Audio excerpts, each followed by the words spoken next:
Well, hello there, hockey fans, and welcome. It is a new edition of Into the Wilderness. Happy New Year. It's our first show of 2023, and we got a great one for you here.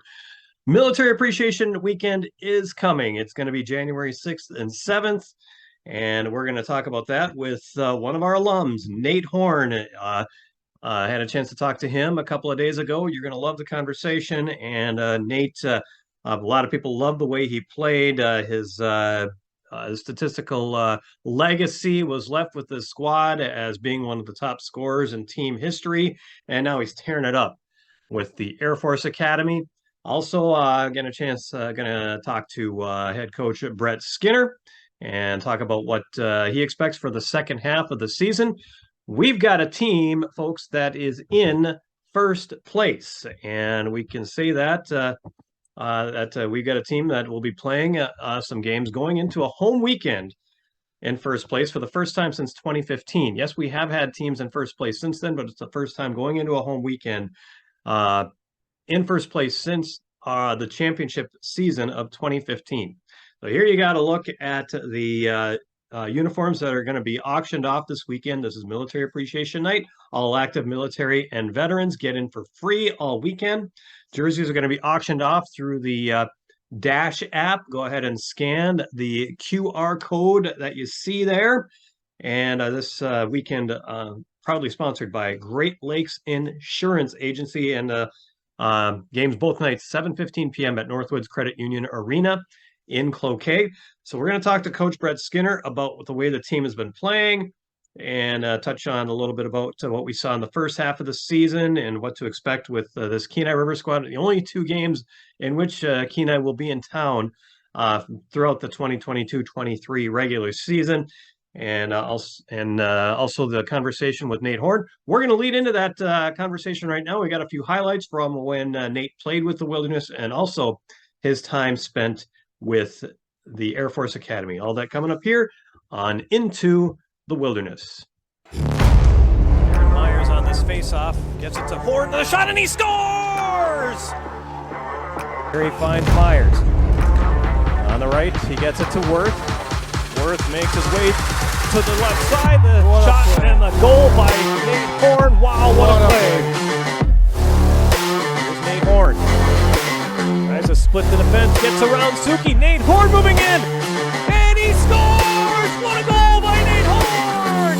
The Wilderness win 3-2 in overtime.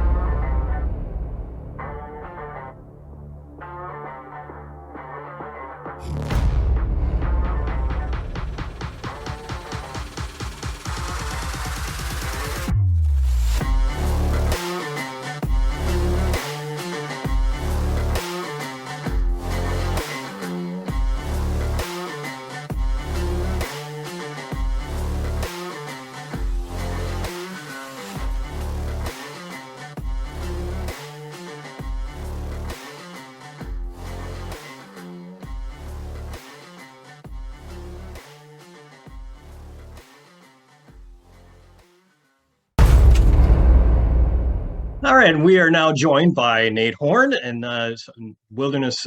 Those longtime Wilderness fans will remember him from a couple seasons back. He actually spent 3 seasons wearing the green and red, and I guess for a while there it was just the two shades of green with the white for a little while. Because we've gone back and forth with colors over the years. So, but Nate, it's good to have you on with us here. Yeah, thanks for having me. It's good to see you. Yeah, we with Military Appreciation Weekend coming, I'm sure you remember the days when you would don the camo colors. Yeah. So now that's part of your regular routine, I guess. When you're off the ice, you got to kind of maybe a little bit of time wearing some of the fatigues. Yeah. Every day we wear a uniform to class and different types of military kind of training or meetings that we have to go to before we come down to the rink for practice. So it's definitely has become a big part of my life, obviously, and honestly very thankful for it. So Now you're forward with the Air Force Academy now in your junior season, and I just wanted to, if you can, because when people may look at the roster, they'll see Squadron 14. You're part of the Cobras. What yeah, does that mean? yeah. So basically, when you get here for basic training, you kind of get broken up into four. They break up the 1,000 people that come in into 40 different squadrons, and that once you graduate basic training, you go into this squadron for the academic year, and that's kind of what you do all of your military training with. It's where you live in the dorms. That's that little your little group is kind of where you're at, and that's pretty much what it is. I guess you kind of represent them. Maybe we have a sticker on the back of our helmets for each squadron, so it's kind of cool. I guess you meet some cool people through it, and yeah. Nice. So yeah, that's I guess it's part of the team outside of the hockey team. It sounds like. Yeah, Uh, yeah, for sure. Nice. So and now in your third season, as we mentioned, and I see that the team is kind of struggling a little bit. First half of the season, you still got a second half coming here. And thoughts so far on what you've been able to put together so far in the Oh season. yeah, I mean we started off the first month was pretty good. We were winning some games, and then it seems like kind of the last part of that first half, we weren't able to put a lot of pucks in that, and just couldn't.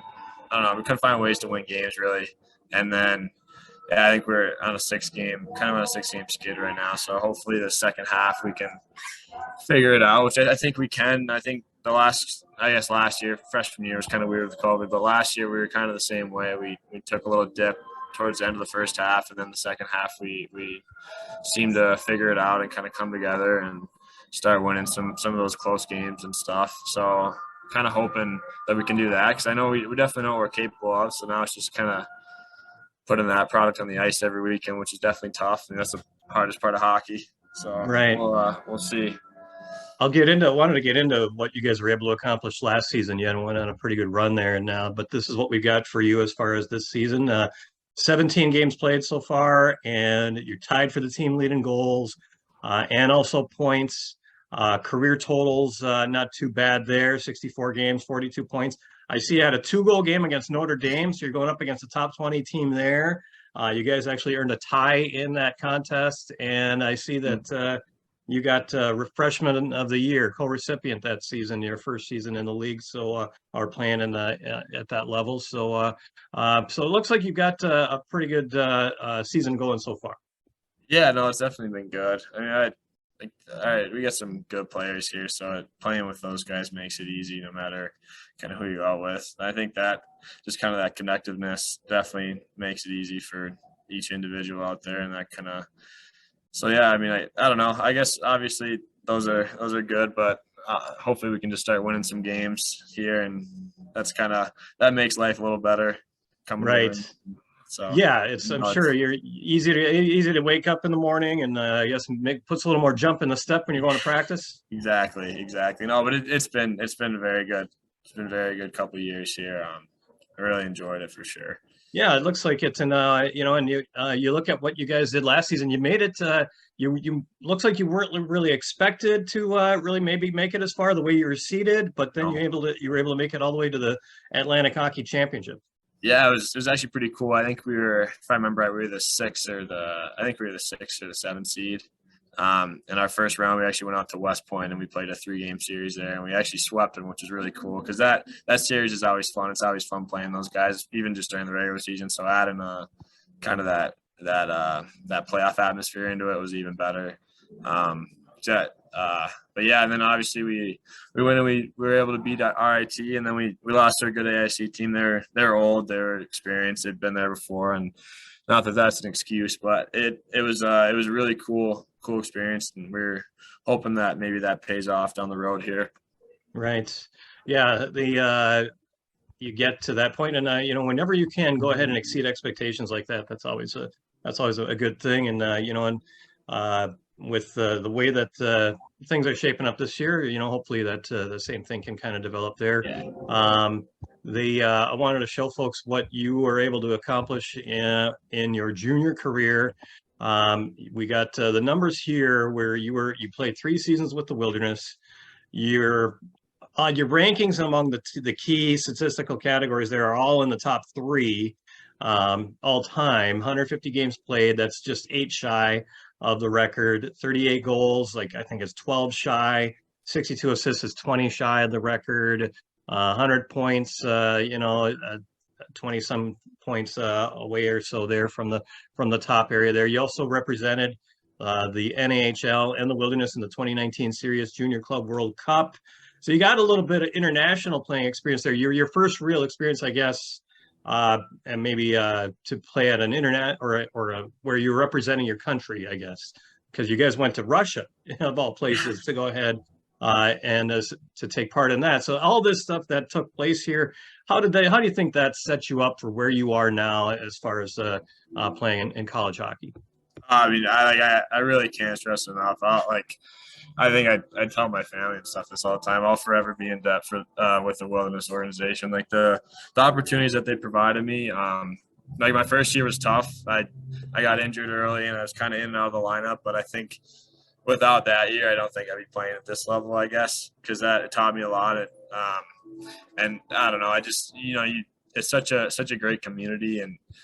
I played for some really good coaches there and with some really good players, and it was just like the opportunities it provided me were something I'll remember forever, and I'll forever be thankful for. Definitely.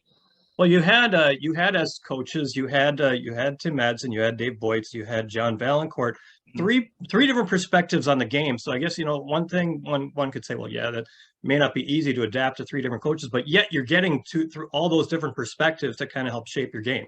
Yeah, exactly. And I think that's another thing too. I mean, as you kind of go up each level, there's you never know too much, I guess, is a good way to say it. And, you come to the rink, you're trying to learn every day, especially.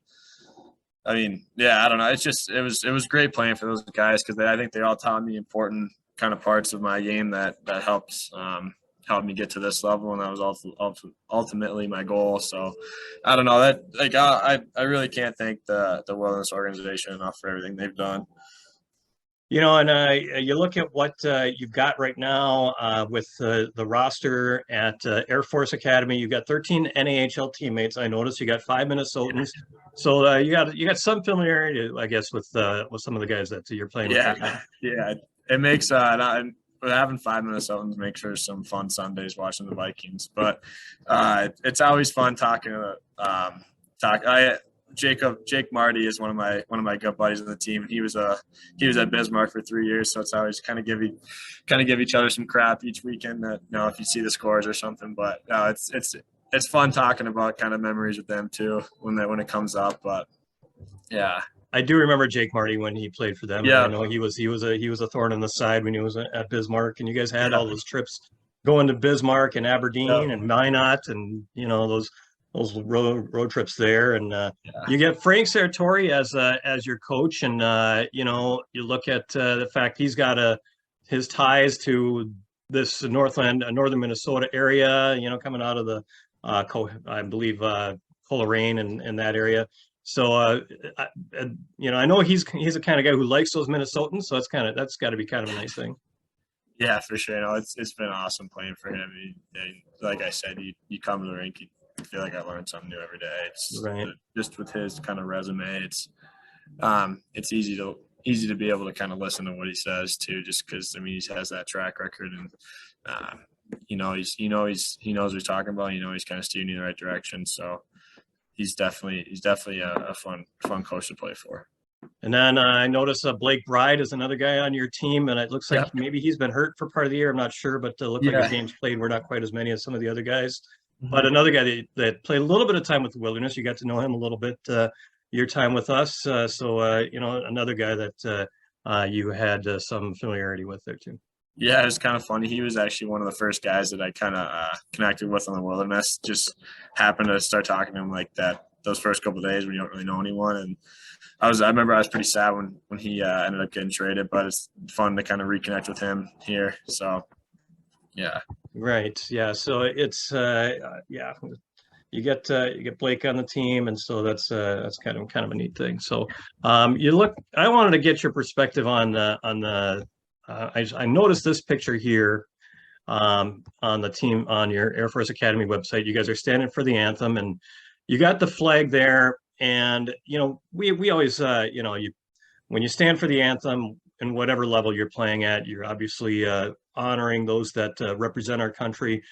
But there's got to be a special feeling there. Maybe it's amplified a little bit when you're actually part of the military. So what is that like now, as far as Yeah. when you Wow. just to represent the country, and when you are standing for that anthem Yeah. prior to the game? Yeah, for sure. I mean, definitely. I don't think I really quite understood what kind of that meant to me, I guess, before I got here. And then, you kind of figure out all like the great stuff people have done and just in the past. And, I'm going to class with kids who are going to be the next like great fighter pilot, or they'll be the chief of staff or whatever, So it's cool to kind of know that each person that you kind of pass in the hallways or whatever, that they kind of have that same care level for the country. And it's I don't know, it is, there definitely is a little bit more sense of pride, and it's kind of cool. Like during the anthem, we all stand just still, no movement at all, which that was kind of cool. I didn't know that they did that until I got here, so that's cool as well. But yeah, I mean, I guess just to kind of, like you kind of said, it's cool to know that everyone around me kind of has that same passion and care for the country, and that they are excited to serve and stuff. And that's definitely something I look forward to, is after hockey's done. I mean, obviously you can't play forever, so in a couple of years here, hopefully commission and have a nice career in the Air Force. So that would definitely look forward to that part of my life. So yeah, I was curious about that. So if this is going to lead to something where you are looking at a career in the Air Force now? Yeah.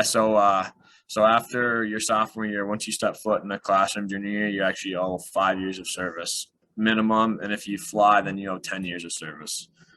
So definitely was a big decision, but I'd say it was a pretty easy one. Yeah.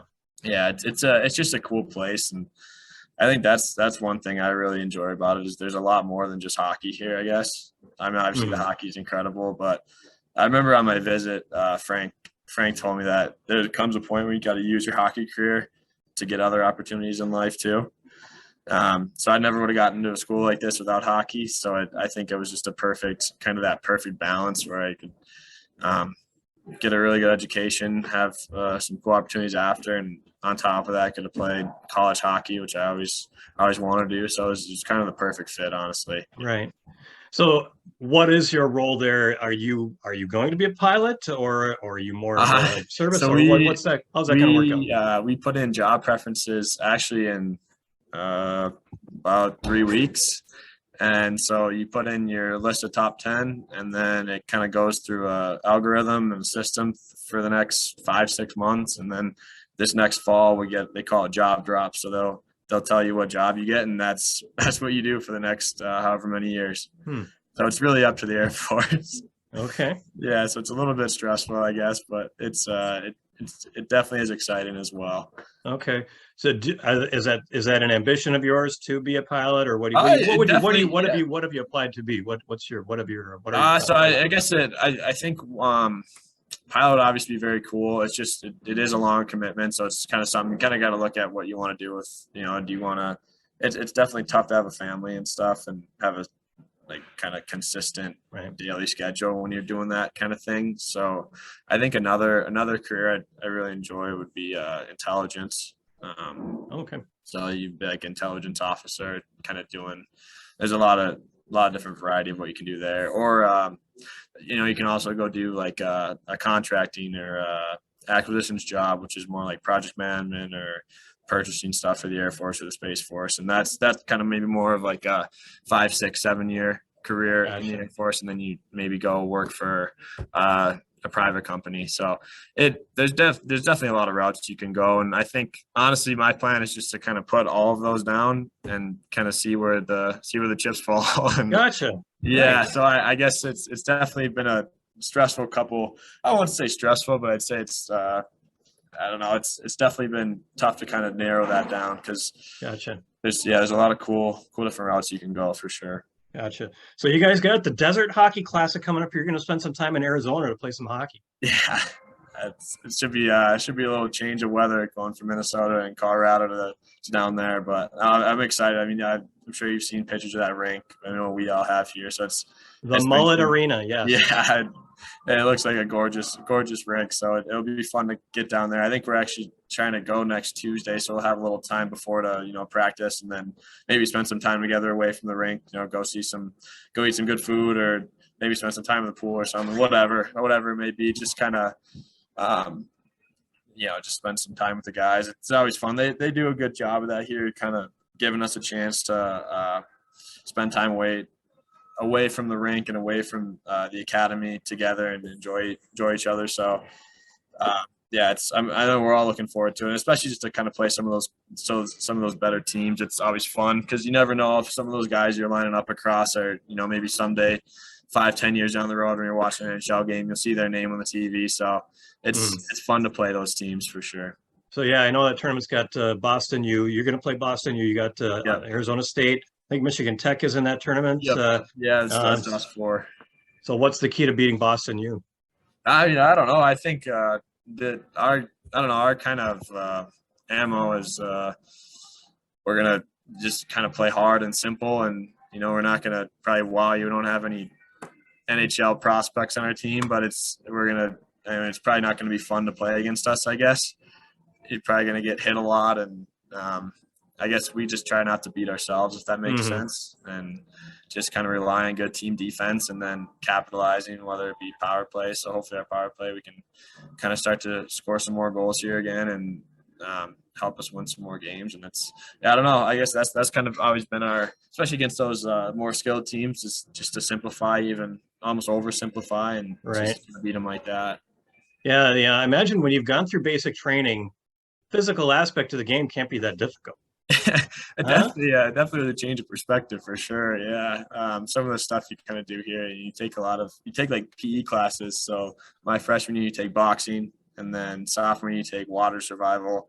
And then this fall we took combatives, which is like jujitsu type stuff. Oh, which I never would have imagined myself doing that.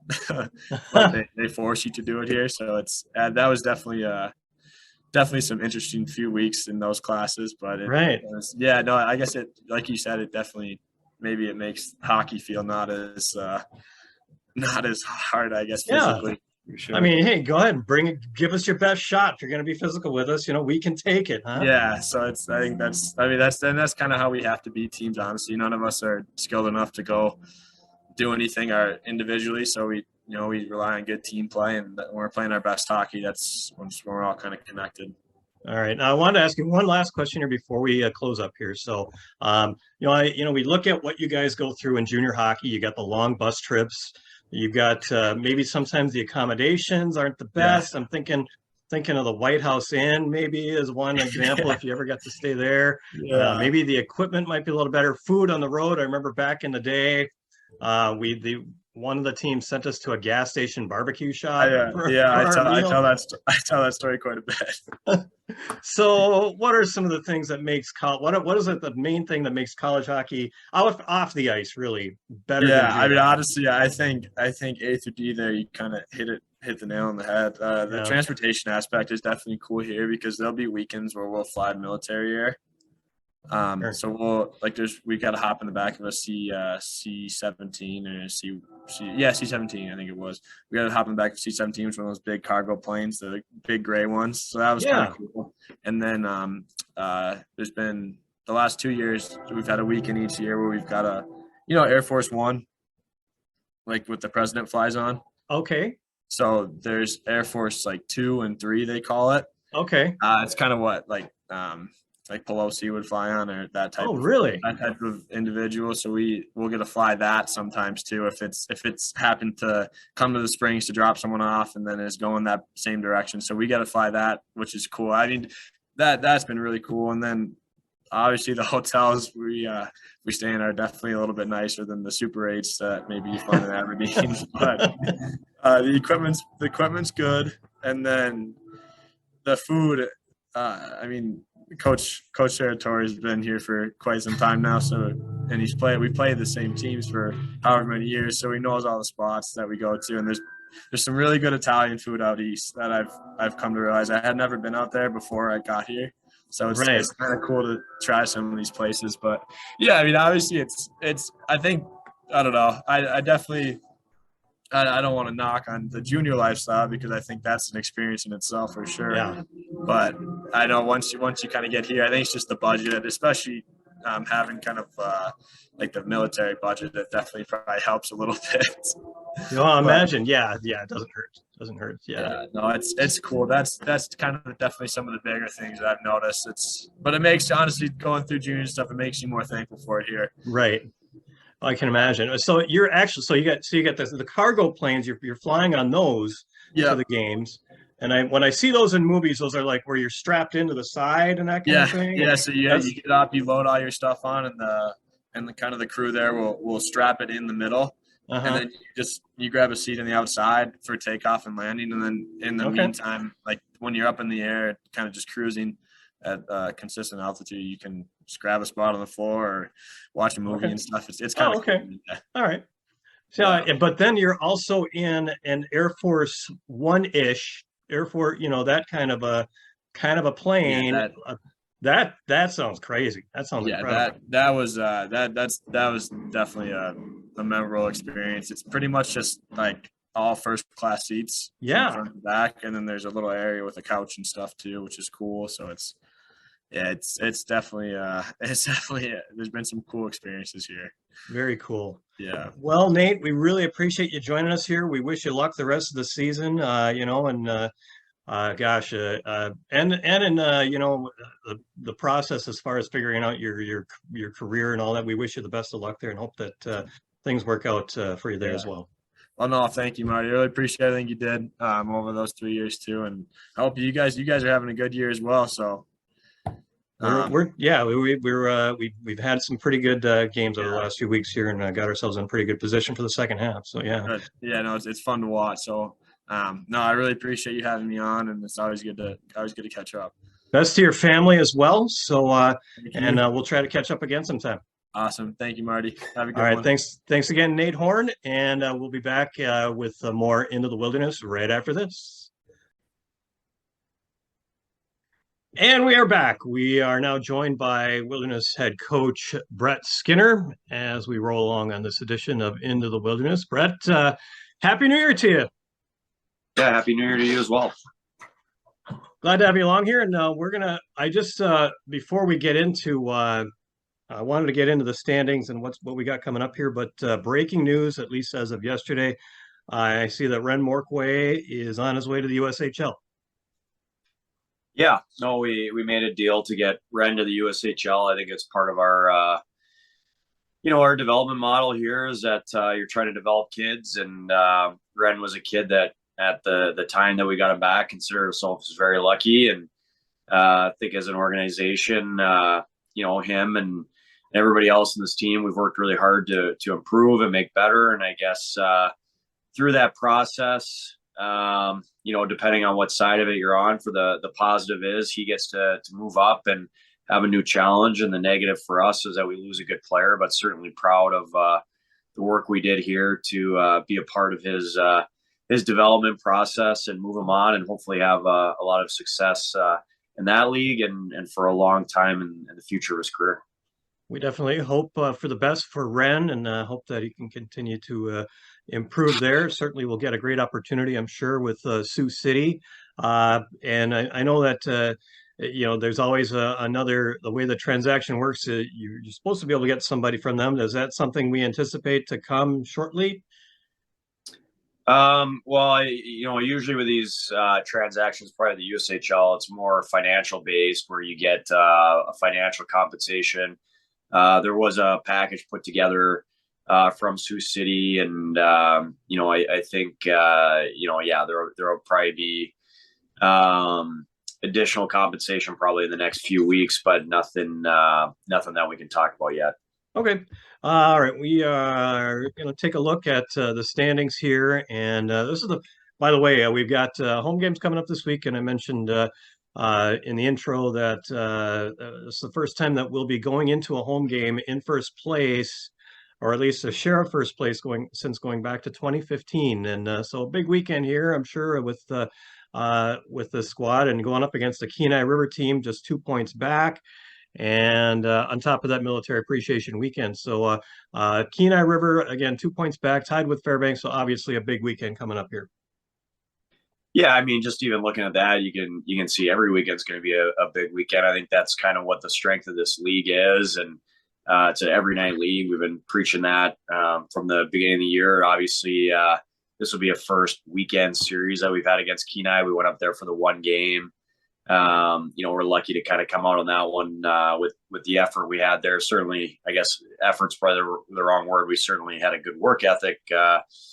We just kind of hung on there for that 2-1 win on the road. So looking forward to the challenge. I think coming out of the break, you're rested, but also quite rusty if going off the first couple of days of practice here. So it'll be a challenge right out of the gate here for the second half.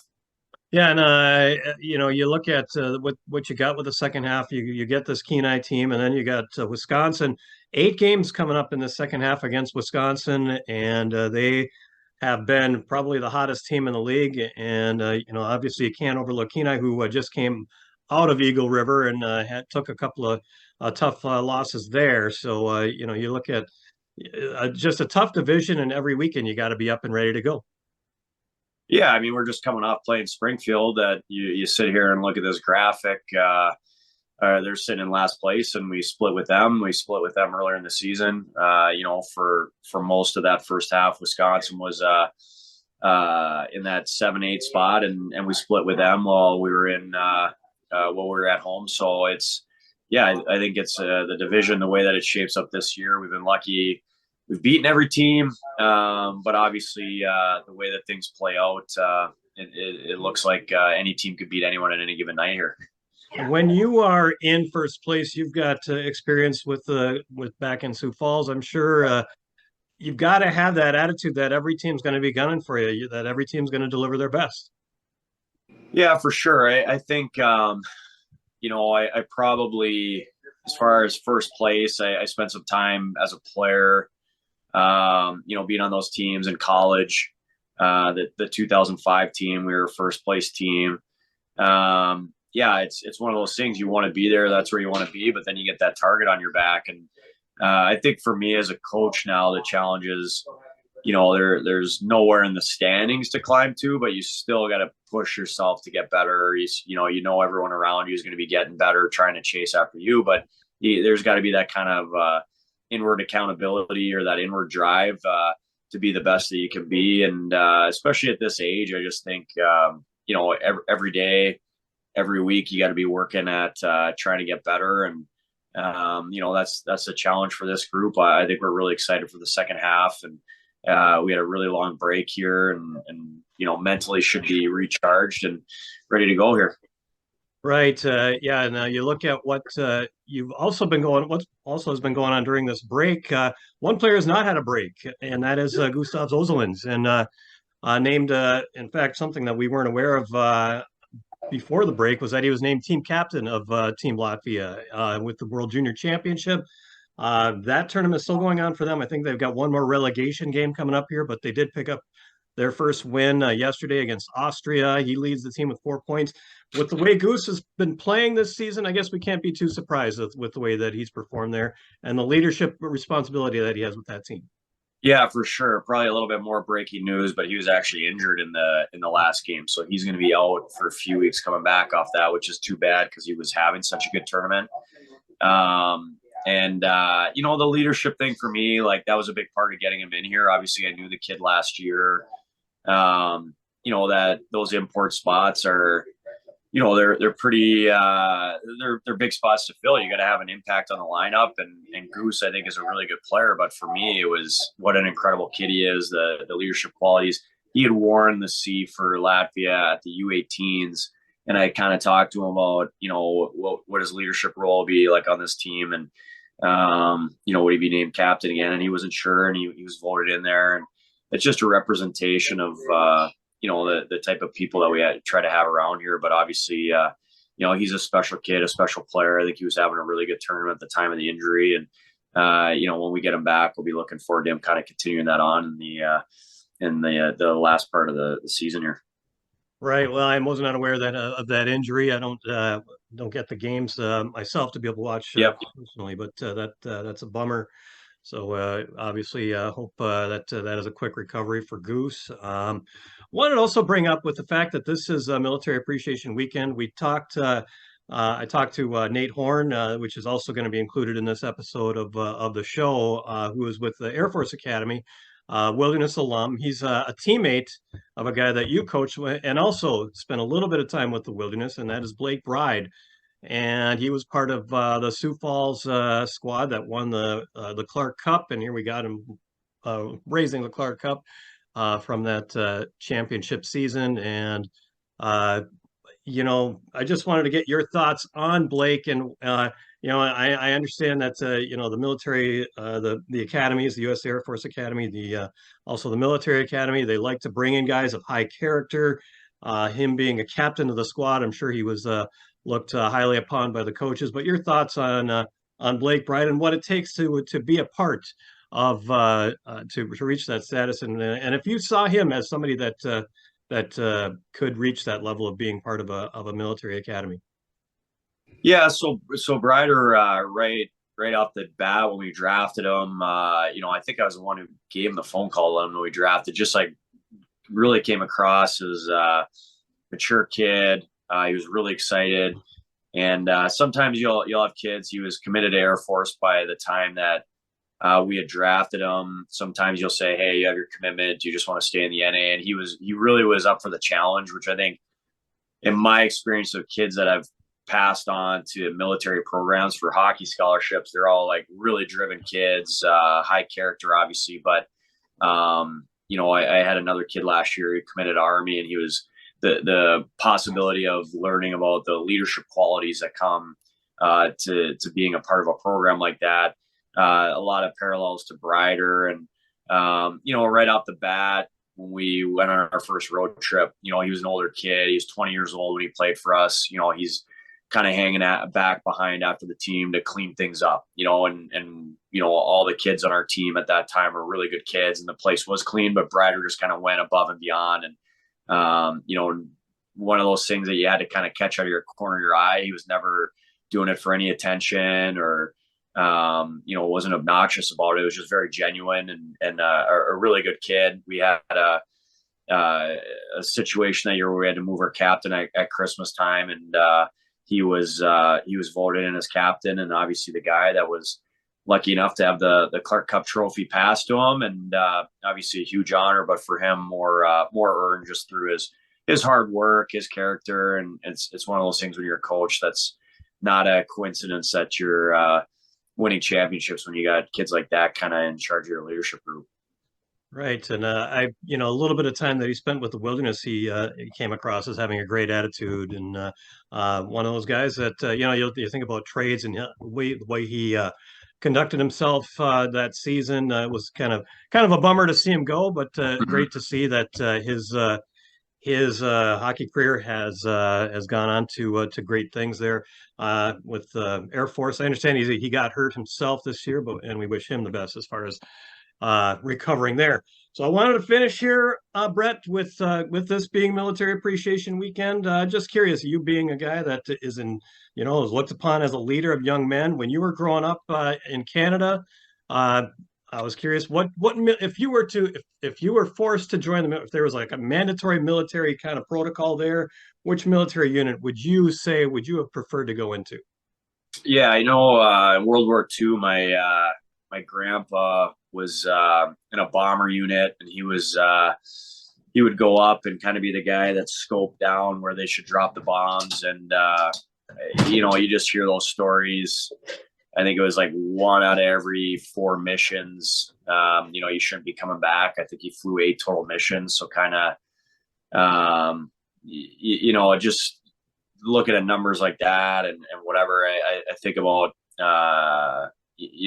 the challenges that he went through and all the sacrifices that people made for, at that time. I guess for me, maybe something in the Air Force like that, flying planes, Navy.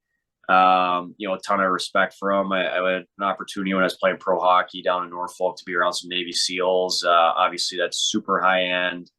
Kind of interesting being on that special ops side of things. But I don't know, just a ton of challenges, a ton of respect for anybody who's in the military.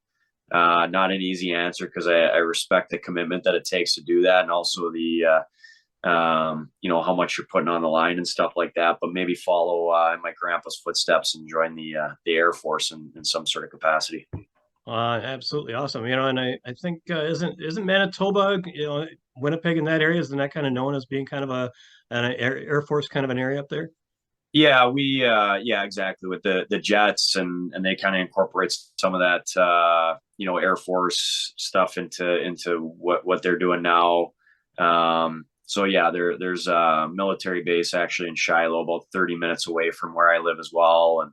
And actually, a couple of my coaches when I was in Bantam were a part of that. So our trainer and stuff were military guys, and I know. You don't think of Canada as being this huge military superpower, but obviously, for us, it's something. Just even being Canadian, it's still something that it's obviously really important to us, and still understand that commitment that those people make. Awesome. Well, we always look forward to this weekend when we can give homage to our military members and also our veterans. So For sure. Appreciate you joining us here on the program here today here, Brett, and we look forward to seeing the team picking up where they left off from the first half and having a good second half. Yep, great. Thanks, Marty. Appreciate it. All right, Brett, thanks a lot here, and we will close out this episode of Into the Wilderness right after this. All right, time to close out this edition of Into the Wilderness. There's a look at the schedule for the month of January. We've got 3 home games. The Wilderness are going to be in Cloquet at Northwoods Credit Union Arena to take on Kenai River January 6th and 7th. That's for Military Appreciation Weekend. Again, a reminder that all active military and veterans get in for free. Puck drop both nights for 7:15 p.m. Also going to be in town on January 21st when they take on the Chippewa Steel. That'll be the second half of a home-and-home series as they go to Chippewa on the 20th. Also a series at the Wisconsin Wendigo, the Red Hot Wendigo, first visit to Eagle River on January 13th and 14th at 7 p.m. And then close out the month at Springfield to take on the Junior Blues, 7:05 and 6:05 p.m. puck drops on January 27th and 28th, respectively. If you cannot make it to the game, you can check out all the action on hockeytv.com, and I'd be happy to go ahead and provide you the play-by-play for those contests. I want to thank Nate Horn and Coach Brett Skinner for joining me on today's show. Also, thanks to Dave Toller, who helped set up the interview with Nate Horn. Dave working with the Air Force Academy's sports communications department. So thanks to all of you for tuning in as well. I want to thank Pete at Cat 7 and Cloquet also for helping us put us on the air. If you are watching on YouTube, go ahead and give a like and go ahead and subscribe to the channel. And you can be the first to go ahead and get access to the Into the Wilderness programs. That'll do it for this show.